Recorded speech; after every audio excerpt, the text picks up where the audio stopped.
Selamat siang, salam sejahtera untuk kita semua.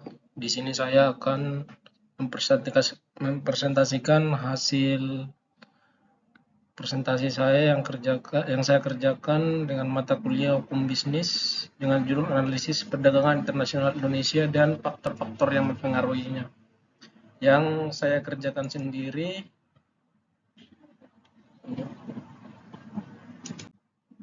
Nah, di sini analisis perdagangan internasional Indonesia dan faktor-faktor yang mempengaruhinya.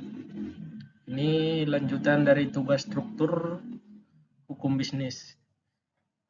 Perdagangan internasional merupakan aktivitas ekonomi dengan melakukan ekspor dan impor antara negara. Perdagangan internasional mempunyai tujuan meningkatkan standar hidup suatu negara. Ada beberapa manfaat dari perdagangan internasional antara lain mampu meningkatkan pertumbuhan ekonomi dan menambah lapangan kerja. Selain itu, perdagangan internasional juga mendorong industrialisasi dan investasi perusahaan transnasional. Namun, banyak tantangan yang harus dihadapi dalam aktivitas perdagangan internasional, sehingga banyak negara gagal memperoleh manfaat dari perdagangan tersebut. Kecenderungan aktivitas perdagangan internasional saat ini lebih ke arah perdagangan bebas, namun memiliki kerjasama baik bilateral maupun multilateral. Kerjasama perdagangan internasional biasanya didahului dengan suatu perjanjian yang mengikat kepada masing-masing pihak. Tujuan utama adalah perjanjian kerjasama tersebut agar tidak terjadi hambatan. Perdagangan internasional yang makin meluas diyakini mampu mempercepat pertumbuhan ekonomi dunia. Indonesia sebagai salah satu negara yang menjelaskan perekonomian terbuka mengalami permasalahan yang sama. Gejolak nilai tukar rupiah sangat terasa ketika perekonomian dunia bergejolak. Hal itu yang seharusnya menjadi perhatian khusus pemerintah karena kestabilan sangat penting dalam menentukan arus perdagangan internasional.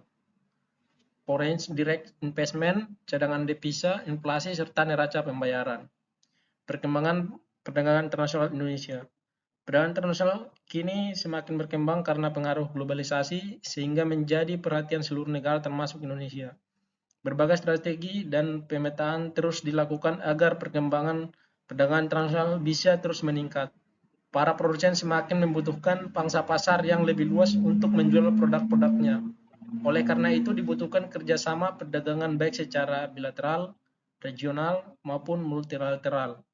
Sebagai salah satu negara yang menganut perdagangan internasional, Indonesia telah melakukan kerjasama perdagangan melalui WTO atau World Trade Organization atau AFEC atau Asia Pacific Economic Cooperation maupun kerjasama lainnya. Nah, sebagai negara yang menganut perdagangan terbuka, perkembangan perdagangan internasional Indonesia selama periode 2003 sampai 2019 dapat dilihat pada grafik 1.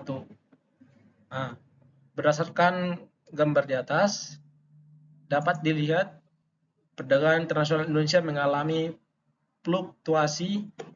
Tren pertumbuhan positif perdagangan internasional Indonesia terjadi pada periode 2003 sampai 2008.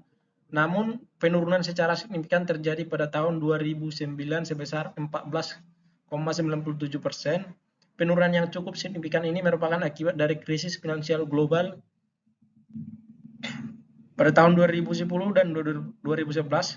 Perdagangan internasional Indonesia mengalami perbaikan yang cukup signifikan.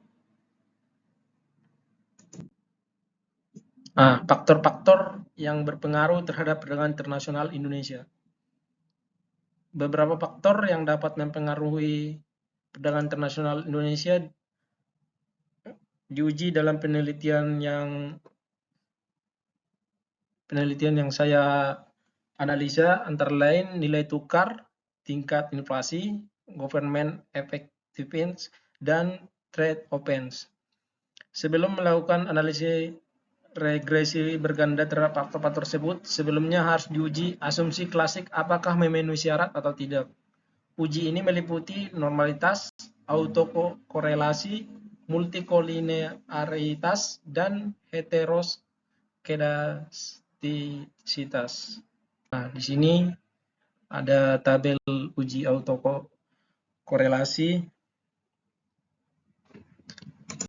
Nah, selanjutnya di sini juga ada tabel uji heterodidaktis dengan menggunakan scatter method untuk mengetahui bahwa ada atau tidaknya pola pada grafik yang terjadi.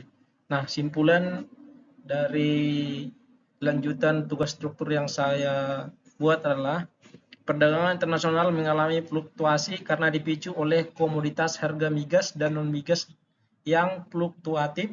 Pertumbuhan perdagangan migas rata-rata hanya 3,34%, jauh di bawah non-migas yang mencapai 8,31%. Oleh karena itu, tren perdagangan internasional kontribusinya banyak didominasi oleh non-migas. Pemerintah telah mengeluarkan berbagai kebijakan insentif untuk para eksportir dan kebijakan hambatan non-tarif serta memperkuat daya saing industri untuk melindungi pasar dalam negeri.